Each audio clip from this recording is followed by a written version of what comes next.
اعوذ باللہ من الشیطان الرجیم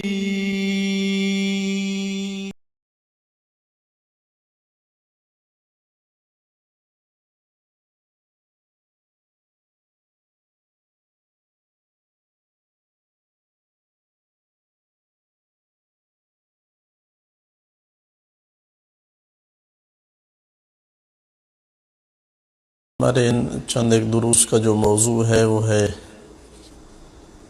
قرآن مجید میں تحریف۔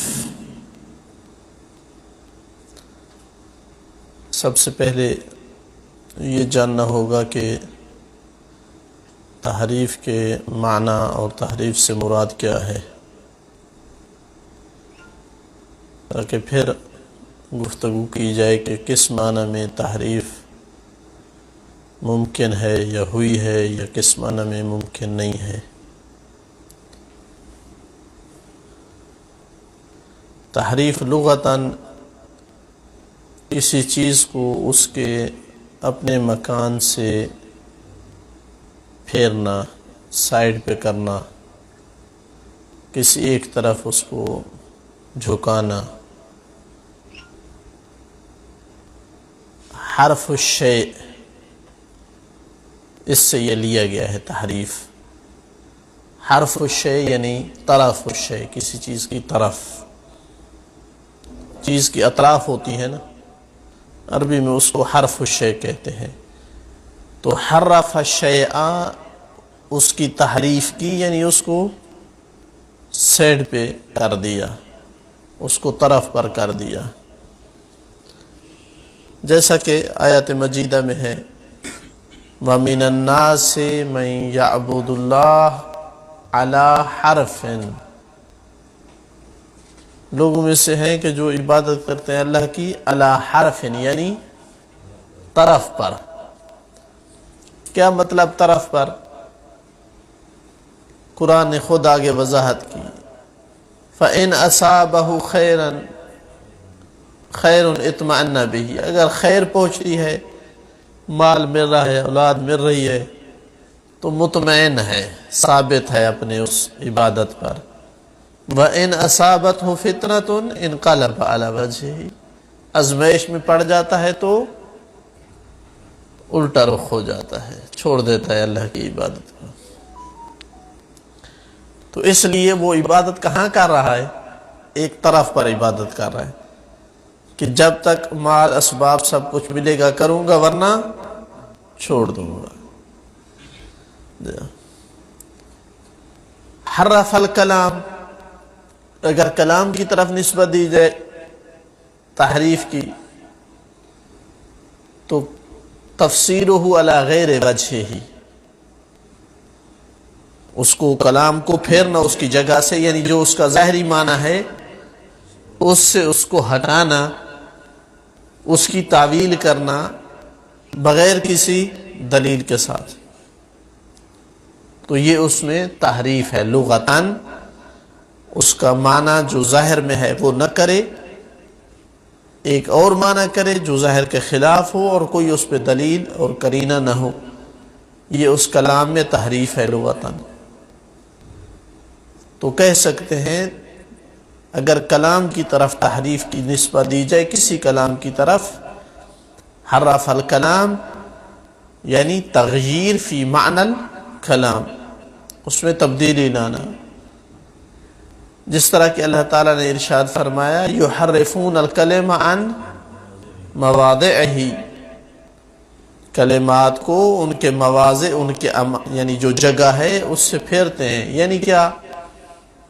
ان کی تفسیر کرتے ہیں جو ظاہر کے خلاف ہے۔ کلام اس پہ دلالت نہیں کر رہی، لیکن وہ وہی معنی مراد لیتے ہیں، چونکہ خواہش نفس سے وہ معنی ان کے موافق ہے، اور جو ظاہر معنی ہے وہ ان کے خلاف ہے۔ جس طرح کہ کسی نے بعض لوگوں سے جب فضائل اہل بیت برداشت نہیں ہوتے تو وہ کیا کرتے ہیں؟ معنی میں تبدیلی لانے کی کوشش کرتے ہیں۔ انا مدینۃ العلم وعلی بابھا، یہ ظاہر حدیث ہے اب وہ حدیث کی سند کو تو نہیں ٹھکرا سکا ابن تیمیہ، لیکن ایک معنی اس نے کیا کہ شاید یہ مراد ہو، انا مدینۃ العلم، میں علم کا شہر ہوں، وعلی بابھا، اور اس شہر کا دروازہ اونچا ہے۔ وعلی، علی کا معنی لغوی بلند، بابھا یعنی باب المدینہ، تو میں شہر علم ہوں لیکن اس کا دروازہ جو ہے وہ اونچا ہے، شاید سیڑھی لگا کے چڑھنا پڑے دروازے کا۔ یہ اس کو کیا کہتے ہیں لغتاً؟ تحریف، کلام میں تحریف کرنا لغوی معنی، یعنی اس کو ظاہر سے پھیرنا۔ اہل لغت نے بھی لغوی معنی یہی لکھا ہے، اور روایت میں بھی یہ معنی وارد ہوا ہے۔ امام باقر علیہ السلام ارشاد فرماتے ہیں، اللہم صلی علی محمد وَكَانَ مِن نَبْذِهِمْ الْكِتَابِ، اور انہوں نے کتاب کو جو نبذ کیا ہے، چھوڑا ہے، وہ کیا تھا؟ ان اقاموا حروفہ، حروف کو اپنی جگہ پہ قائم رکھا، وحرفوا حدودہ، لیکن قرآن کی حدود میں، اس کے معانی میں، مفاہیم میں تحریف کی۔ لفظ وہی لفظ ہیں قرآن کے، وہ تبدیل نہیں کیے، لیکن معنی میں جیسے آپ وضو کی آیت اٹھا کر دیکھیں، ترتیب اسی طرح ہے آیت کی، لیکن پاؤں کے مسح کی جگہ دھونے کو لے آئے، وہ پیچھے جا کر جوڑا اس سے۔ فَهُمْ يَرْوُونَهُ وَلَا يَرْعَوْنَهُ، وہ اس کی روایت تو کرتے ہیں، قرآن کو نقل تو کرتے ہیں، لیکن اس کی رعایت نہیں کرتے۔ وَالْجُهَالُ يُعْجِبُهُمْ حِفْظُهُمْ لِلرِّوَایَةِ، جو جاہل قسم کے لوگ ہوتے ہیں وہ تعجب میں پڑ جاتے ہیں کہ کتنا خوبصورت حفظ کیا ہوا ہے، بڑے حافظ پائے جاتے ہیں، لیکن وَالْعُلَمَاءُ يُحْزِنُهُمْ تَرْكُهُمْ لِلرِّعَایَةِ، لیکن جو علماء ہوتے ہیں وہ جب ان کی تحریف دیکھتے ہیں قرآن میں، قرآن کے معانی کی رعایت جب ان کی طرف سے نہیں دیکھتے تو غم میں پڑ جاتے ہیں، چونکہ قرآن کا حفظ مہم نہیں ہے، قرآن کی رعایت کرنا مہم ہے۔ تو یہ ہے قرآن مجید کا اپنا معذرتاً تحریف کا لغوی معنی ہے۔ لغوی معنی تحریف کا کہ کسی بھی چیز کو اس کی جگہ سے ہٹانا۔ جب کلام کی طرف نسبت دی جائے تو اس وقت اس کا معنی ہوگا کہ کلام کو ظاہر کے خلاف گھمایا جائے، کوئی اور معنی کیا جائے۔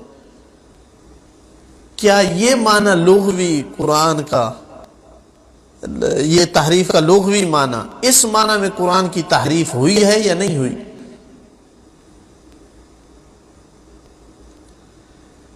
بہت ساری ہوئی ہے۔ جس کسی نے بھی تفسیر بالرأی کی ہے، اور اس کی 10 مثالیں مل جائیں گی، جس کسی نے بھی تفسیر بالرأی کی ہے، اس نے تحریف لغوی کی ہے، جسے ہم تحریف معنوی کہتے ہیں۔ خود یہ روایت اس پر خیر شاہد ہے کہ امام علیہ السلام فرماتے ہیں کہ لوگ ان کے حفظ کو دیکھ کر بلے بلے کرتے ہیں جاہل لوگ، لیکن علماء حزن اور غم میں پڑ جاتے ہیں کہ کس طرح انہوں نے قرآن کے معنی کو تبدیل کیا ہے۔ اور بالخصوص وہ آیات کے جن کا تعلق اہل بیت کے مقام کے ساتھ ہے، اس کی تو ہر ممکن کوشش کی گئی ہے ان کے ظاہر کے خلاف لے جائے۔ مثال کے طور پر جو رکوع میں زکوٰۃ دینے والی آیت ہے، بالکل واضح ہے آیت، کوئی عربی پڑھا لکھا بندہ پڑھے کہ آیت سے مراد یہ ہو رہی ہے کہ جو رکوع کی حالت میں زکوٰۃ دیتے ہیں۔ لیکن دیکھیں آپ کتنے مفسر آپ کو ملیں گے کہ جو یہ معنی کرتے ہیں کہ تمہارے وہ ولی ہیں یعنی اللہ اور رسول کے بعد جو نماز قائم کرتے ہیں، رکوع کرتے ہیں اور زکوٰۃ دیتے ہیں. اور یہ تو بہت سارے مومن ہیں جو رکوع بھی کرتے ہیں اور ساتھ کیا ہے، زکوٰۃ بھی دیتے ہیں. جو بھی نماز پڑھتا ہے اور زکوٰۃ دیتا ہے اس پر آیت فٹ آتی ہے. تو یہ میں ایک مثال ذکر کر رہا ہوں، 10 امثلہ ایسی مل جائیں گی. بہرحال کوئی کسی مذہب سے بھی ہو جو تفسیر بالرأی کرے گا، شیعہ ہو، سنی ہو، کسی مذہب سے ہو، وہ اس میں تحریف کر رہا ہے، تحریف معنوی. تحریف اصطلاحی کیا ہے جو ہمارا مورد بحث ہے، جس سے ڈسکس ہوتی ہے؟ تحریف اصطلاحی ہے لفظ میں ہیر پھیر، معنی میں نہیں. لفظ میں ہیر پھیر کرنا، اس کی کچھ قسمیں واقع ہیں، ہر کوئی تسلیم کرتا ہے اس کو. مثلا لہجے میں تحریف ہوئی ہے، مختلف لہجے اختیار کیے گئے ہیں، ہر جگہ وہ قریش والا لہجہ باقی نہیں رہا ہے. قراءت کلمہ میں تحریف، کسی کلمے کو فتح یا کسرے کے ساتھ پڑھنا، بہت ساری جگہ پہ اس میں بھی تحریف ہوئی ہے. مثلا آپ ادبی تفسیریں اٹھا کر دیکھیں، مجموع البیان یا کشاف، یا وہ آپ کو جگہ جگہ بتائیں گے اس کلمے کو اس اعراب کے ساتھ بھی پڑھا گیا ہے. اب ظاہر ہے جب رسول اللہ پہ اترا تھا تو وہ کسی ایک حرکت کے ساتھ اترا تھا، یا کسرہ کے ساتھ یا مثلا فتح کے ساتھ. تحریف موضعی، مکان تبدیل ہونا، اس کا بھی یعنی شد و مد سے انکار نہیں کیا جا سکتا کہ نہیں ہوا. بعض آیات کا یعنی مکان چینج ہوا ہے، کوئی حرج نہیں، کوئی اس کو تسلیم کرتا ہے. اس میں روایات بھی بہت ساری ہیں، اور بالخصوص اس لیے بھی کہ جو ہمارے پاس ترتیب ہے یہ ترتیب نزولی نہیں ہے، یہ نزولی نہیں ہے، یہ ترتیب بعد میں دی گئی ہے. کچھ تو کہتے ہیں کہ اصلاً رسول اللہ کی زندگی کے بعد ترتیب دی گئی ہے، پھر تو اصلاً کوئی تحریف کا یعنی موضوع ہی نہ رہا. جب ساری صحابہ نے ترتیب دی ہے تو پھر کیا تحریف کیا رہ جائے گئی ہے. لیکن صحیح تحقیق یہ ہے کہ یہ ترتیب رسول اللہ صلی اللہ علیہ وآلہ وسلم کے زمانے میں دی گئی. ممکن ہے چند ایک آیات رہ گئی ہوں کہ جو مثلا بعد میں جن کو ترتیب دیا گیا. ان تینوں اقسام سے قرآن کی صحت پر خاص اثر نہیں پڑتا ہے، یعنی کوئی معنی پہ بہت زیادہ فرق نہیں پڑتا ہے. جو مورد بحث ہے زیادہ، جس پر شیعہ کو تہمت دی جا رہی ہے، چونکہ یہ پہلی تحریف ہے، وہ بھی ان کے قائل ہیں، وہ ہے تحریف بالنقص یا زیادہ. تحریف بالنقص یعنی قرآن مجید میں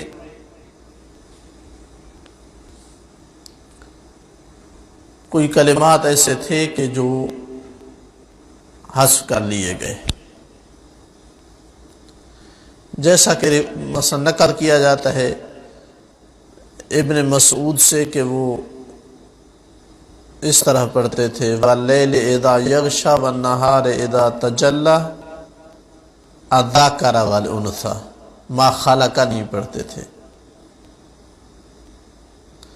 یا اعمش جو ہے وہ پڑھتا تھا ہا میم سین قاف، عین کے بغیر، عین سین قاف نہیں، سین قاف.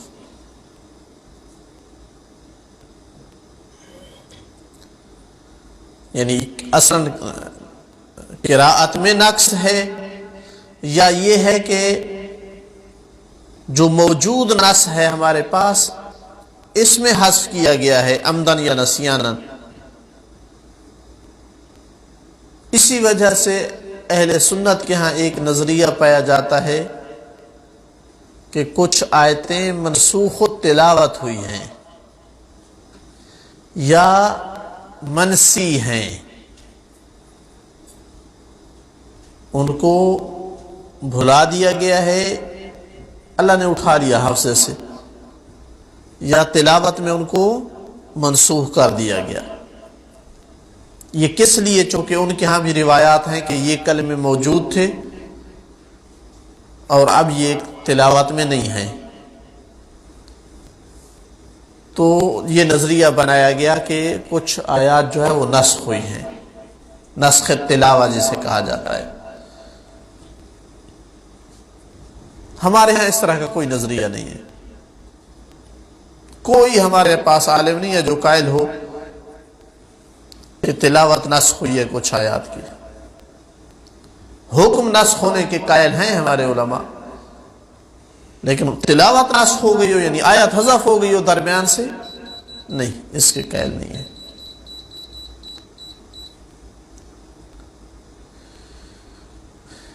اسی طرح جو مورد بحث تحریف ہے، تحریف بالنقص اور ساتھ تحریف بالزیادہ، کہ قرآن میں کوئی کلمہ یا کوئی آیت زیادہ کی گئی ہے۔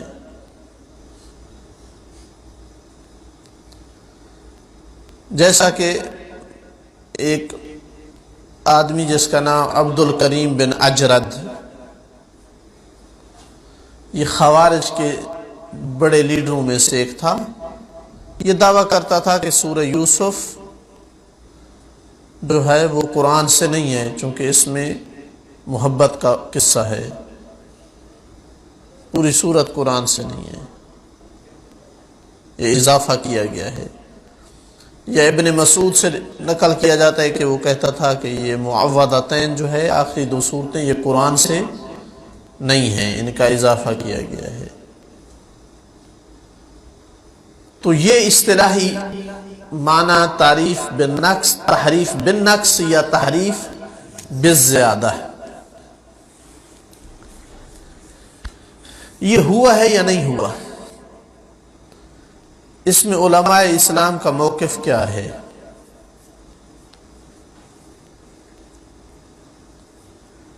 شیعہ علماء کا موقف ابتدا سے لے کر اب تک یہ رہا ہے کہ تحریف واقع نہیں ہوئی، ممکن نہیں ہے۔ شیخ مفید سے لے کر اب تک سید خوئی قدس سرہ، تصریحات ہیں علماء کی، واضح ترین عبارتیں ہیں کہ تحریف واقع نہیں ہوئی۔ مجھے تعجب ہوتا ہے ان پر جو اپنے آپ کو علماء کہتے ہیں، بڑے بڑے مفتی کہتے ہیں۔ چلو ایک عام آدمی اگر شبہ کا شکار ہے یا پراپیگنڈے کا شکار ہے، تو علماء تو ذمہ دار لوگ ہوتے ہیں، جلدی پراپیگنڈے میں نہیں آتے، تحقیق کر لیتے ہیں، پوچھ لیتے ہیں۔ آج کل ہر مذہب کی تمام آراء اور نظریات گوگل پہ موجود ہیں، زحمت نہیں کرنی پڑے گی لائبریری میں جانے کی، ویب سائٹیں ہیں ہر مذہب کی، بندہ وہاں داخل ہو سکتا ہے گھر بیٹھ کر۔ پرسوں ایک مسئلہ پیش آیا پاکستان میں عقد کا، ایک اہل سنت لڑکی کا عقد شیعہ سے ہوا۔ ہمارے سب فقہا کہتے ہیں اگر ناسبی نہیں ہے، چونکہ ناسبی اسلام سے خارج ہو جاتا ہے، ناسبی نہیں ہے تو اہل سنت سے نکاح جائز ہے۔ تو وہ لڑکی اہل سنت سے تھی، ان کی آپس میں کوئی کلیش ہو گئی تو اس نے چاہا کہ طلاق کے بغیر جدا ہو جائے، تو اس کو کہا گیا کہ ہاں آپ کے مذہب میں جو ہے آپ کا نکاح ہی نہیں تھا، چونکہ لڑکا شیعہ تھا۔ اب کوئی اور اس سے نکاح کرنا چاہتا تھا تو اس نے رابطہ کیا کہ بھئی میں کر سکتا ہوں یا نہیں۔ میں نے کہا کہ نہیں، بہت سارے اہل سنت تو نکاح درست سمجھتے ہیں، بلکہ نکاح مصر ہوتے ہیں کہ ہم پڑھیں گے، جہاں بھی شیعہ سنی کا لڑکا شیعہ ہو یا لڑکی شیعہ ہو، نکاح میں اکثر یہ آتا ہے کہ اہل سنت کے علماء کہتے ہیں ہم پڑھیں گے، تو وہ جائز سمجھتے ہیں تو پڑھیں گے۔ تو 2-3 دفعہ انہوں نے کہا کہ نہیں بھائی وہ ان کے مفتی کہتے ہیں کہ نہیں. مجھے پھر انہوں نے بھیجا 1-2. یقین کریں میں پھر ویب سائٹوں پہ داخل ہوا. جس ویب سائٹ کو کھولا تقریباً ہر ویب سائٹ پہ یہ لکھا ہوا تھا کہ ہاں اس شیعہ سے نہیں ہوتا ہے جو تحریف قرآن کے قائل ہے. خدا آپ کو ہدایت دے, اللہ آپ کے دل سے یہ تعصب اور بغض اور کینہ نکال دے. شیعہ کا قصور تو صرف اتنا ہی ہے کہ اہل بیت سے محبت کرتے ہیں. کم از کم گوگل پہ داخل ہوں, ویب سائٹ شیعہ کی کوئی بھی نکال کر اٹھا لیں. یہ بعین ہی اسی طرح کی تہمت ہے جس طرح کہا جاتا ہے اہل سنت بیچارے عام لوگوں کو کہ شیعہ کے قرآن کے 40 پارے ہیں. کوئی زحمت نہیں کرتا کہ وہ جائے شیعہ کے گھر میں کہ آپ کے ہاں قرآن ہے تو دکھائیں ہمیں.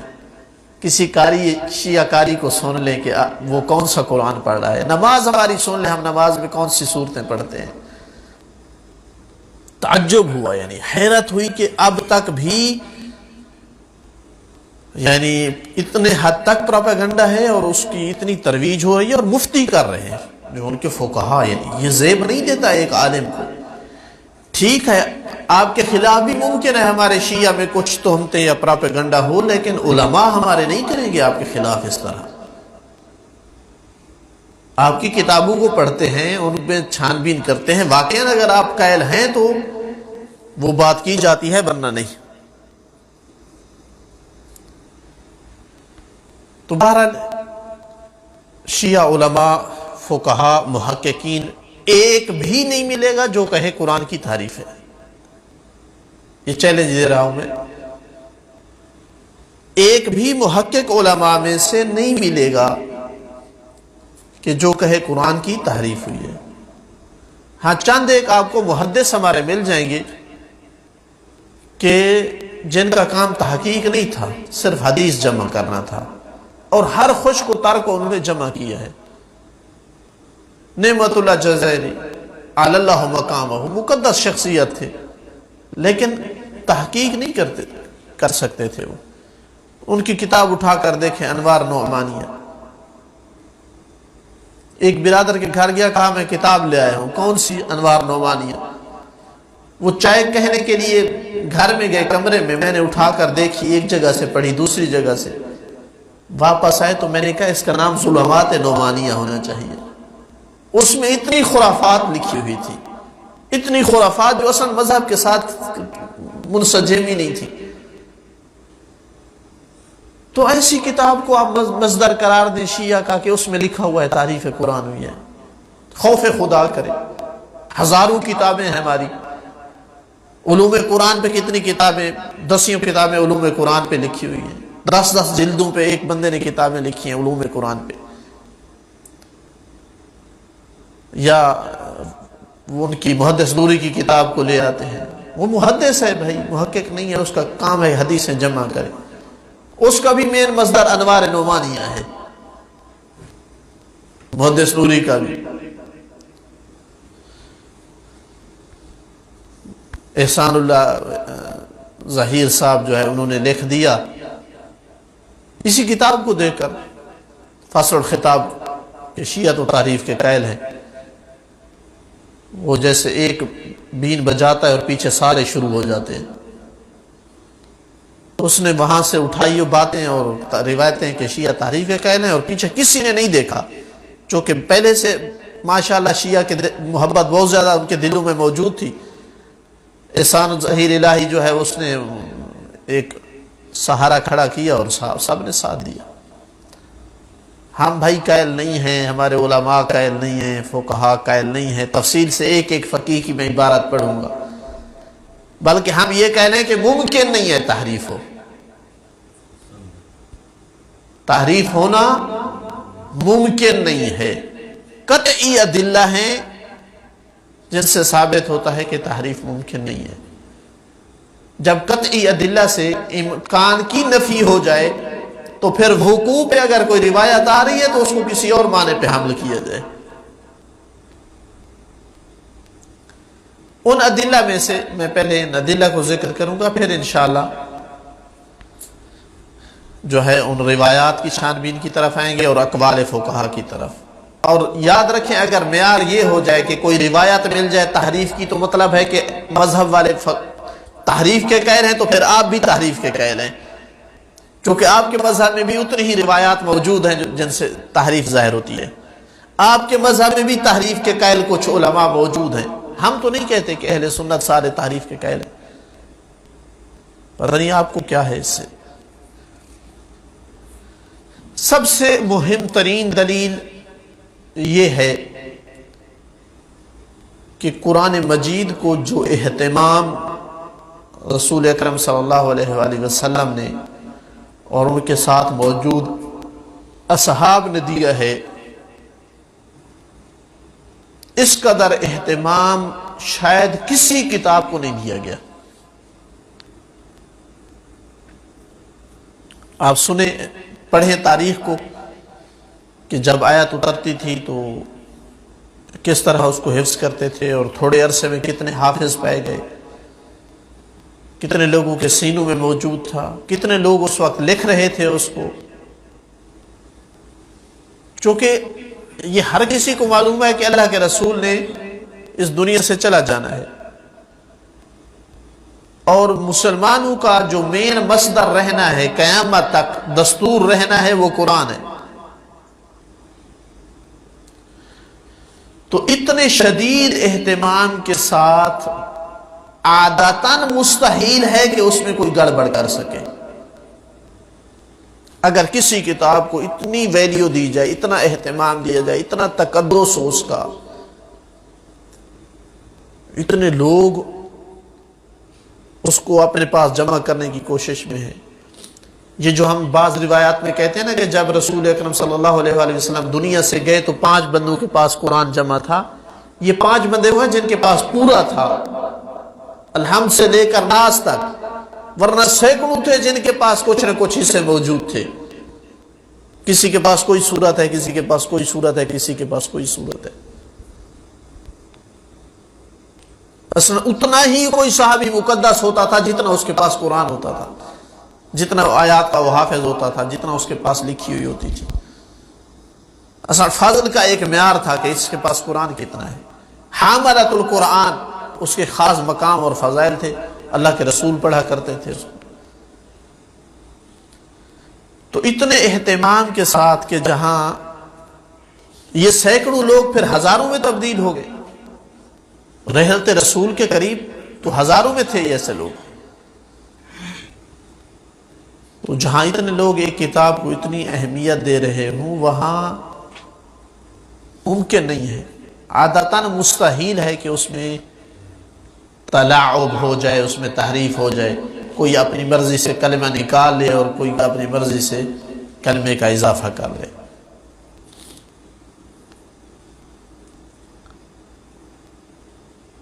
دوسری دلیل کہ اس میں کوئی شک و شبہ نہیں کہ قرآن ایک معجزہ ہے. یہ معجزہ صرف ان لوگوں کے لیے تھا جو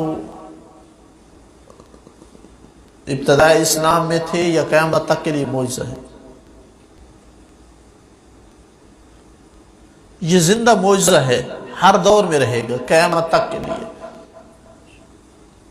یہ فرق ہے نبی پاک کے معجزے میں اور دوسرے انبیاء کے معجزوں میں.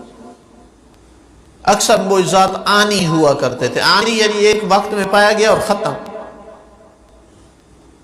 وہ باقی نہیں ہے، صرف خبر بچ گئی اس کی کہ فلاں نبی نے یہ معجزہ دکھایا. نبی ثقلین کا یہ معجزہ اسی اپنی آب و تاب سے قیامت تک کے لیے باقی رہے گا جیسے آیا تھا.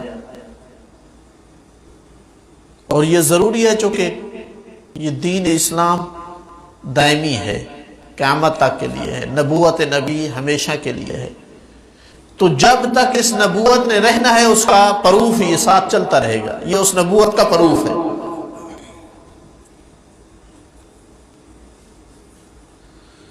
تو پھر یہ کیسے ممکن ہو کہ ایک وہ کتاب جسے اللہ نے معجزے کے طور پر اتارا ہے، اس معجزے کے ساتھ کوئی ہیر پھیر کر سکے؟ یہ تو عیاذ باللہ یعنی اللہ تعالیٰ تک بات جاتی ہے پھر، کہ جسے اس نے معجزہ قرار دیا وہ اس کی حفاظت نہ کر سکے. ممکن نہیں ہے یہ.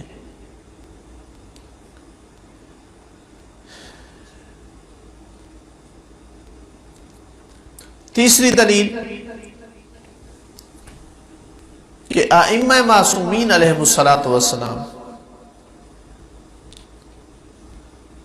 329 ہجری تک رہے ہیں. غیبت کبریٰ 329 ہجری میں واقع ہوئی ہے. یہ وارث قرآن تھے یا نہیں؟ کیا ممکن تھا یہ قرآن کی تحریف پر کمپرومائز کرتے؟ ٹھیک ہے، چھوٹے موٹے حکم میں تقیہ ہو سکتا ہے، قرآن کی تحریف پر تقیہ کا امکان ہے. ایک عام مومن کی جان میں تقیہ نہیں ہو سکتا. التقیۃ لحقن الدماء فلا تقیۃ فی الدم. جب تک خون کی حفاظت ہے تقیہ میں تقیہ کریں، لیکن جب تقیہ میں خون بہا جا رہا ہو تب کوئی تقیہ نہیں. قرآن مجید میں تحریف اور ائمہ خاموش رہیں جن کو اللہ نے اس شریعت اور اس دین میں محافظ بنا کر بھیجا ہے، یہ ممکن تھا اصلاً؟ تو یہ کیسے ہو سکتا ہے کہ ائمہ علیہ السلام، ہاں تب ہو سکتا تھا جب عیاذ باللہ انہیں قرآن نہ آتا ہو، پتہ نہ چلے کہ تعریف ہو گئی ہے. جبکہ چھٹے امام سینے پہ ہاتھ رکھ کے فرماتے تھے ہاں ہونا علم الکتاب، یہاں علم کتاب ہے. آصف بن برخیہ کے پاس علم من الکتاب تھا، لیکن یہاں اس سینے میں علم الکتاب ہے. تو کیسے اتنے ائمہ معصومین علیہ السلام کے زمانے میں؟ اور کوئی یہ نہ سوچے کہ تحریف جو ہے ان کے بعد ہوئی ہے. نہیں، جو تحریف کا دعویٰ کرتا ہے وہ بہت پہلے سے کرتا ہے، فوراً رحلت رسول کے بعد وہ تحریف کا دعویٰ کرتا ہے.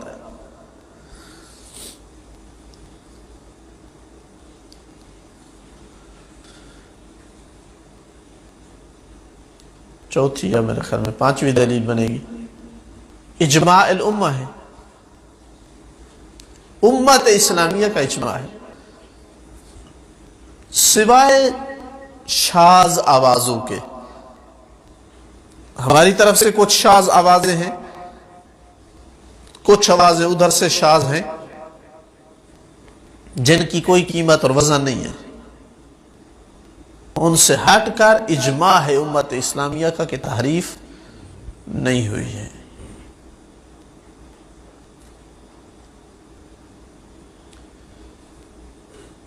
تو امت جب جمع ہو جائے کسی چیز پر تو دلیل قطعی ہے.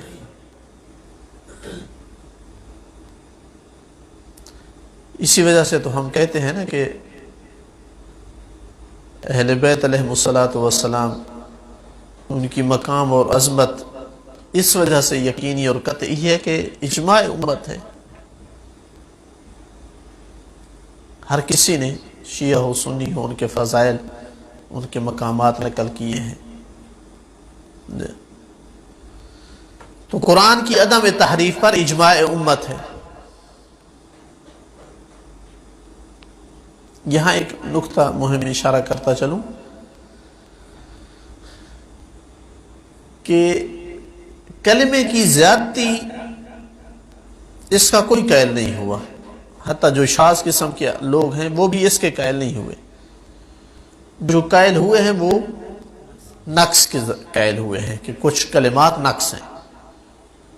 تو ہماری جو ترکیز ہے وہ اس پر ہے کہ نقص بھی نہیں ہوا ہے. اضافے کا تو کوئی قائل پایا نہیں گیا، نقص بھی نہیں ہوا ہے. اس کی اگلی دلیل آیت حفظ ہے. آیت حفظ انا نحن نزلنا الذکر وانا لہ لحافظ. آپ طالب ہیں، اس میں دیکھیں کتنی تاکیدیں ہیں، کتنی تاکیدیں لگا کر اللہ تعالیٰ فرما رہا ہے کہ ہم اس کے نازل کرنے والے ہیں اور ہم ہی اس کی حفاظت کرنے والے ہیں. اب جس کتاب کی حفاظت کی اللہ گارنٹی لے لے، کوئی شیطان اس میں گڑبڑ کر سکتا ہے؟ ہاں، کوئی اگر قائل ہو جائے کہ اللہ مغلوب عیاذ باللہ ہو سکتا ہے، اس کی قدرت ناقص ہے، پھر تو ممکن ہے. لیکن جو قادر مطلق سمجھتا ہے اللہ تعالیٰ کو، پھر وہ نہیں کہہ سکتا کہ قرآن میں تعریف ہوئی ہے.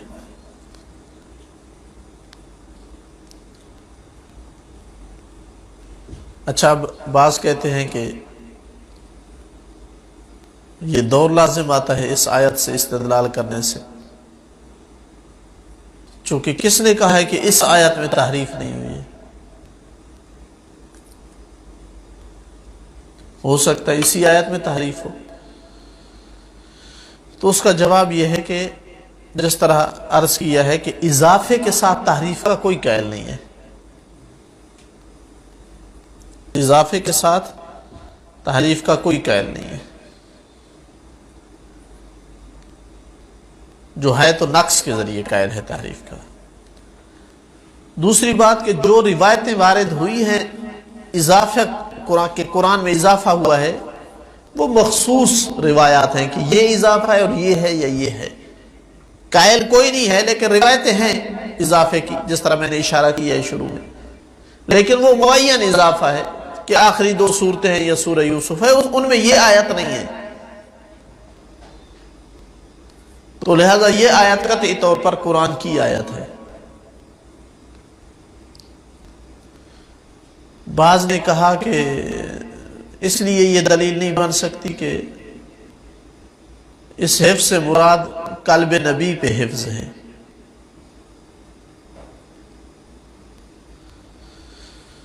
قلب نبی پہ حفظ ہے، لیکن یہ دعویٰ بلا دلیل ہے، آیت میں تو نہیں ہے. آیت مطلق ہے، اِنَّا نَحْنُ نَزَّلْنَا الذِّكْرَ وَإِنَّا لَهُ لَحَافِظُونَ. ہم اس کی حفاظت کریں گے.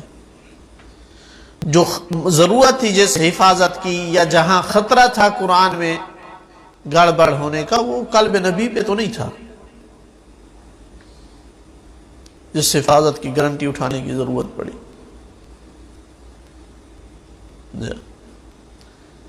یہ 5 یا 6 ادلہ ہم نے ذکر کی ہیں. کچھ دلیلیں مزید بھی انشاءاللہ باقی ہیں، وہ اگلے درس میں ذکر کریں گے. والحمدللہ رب العالمین.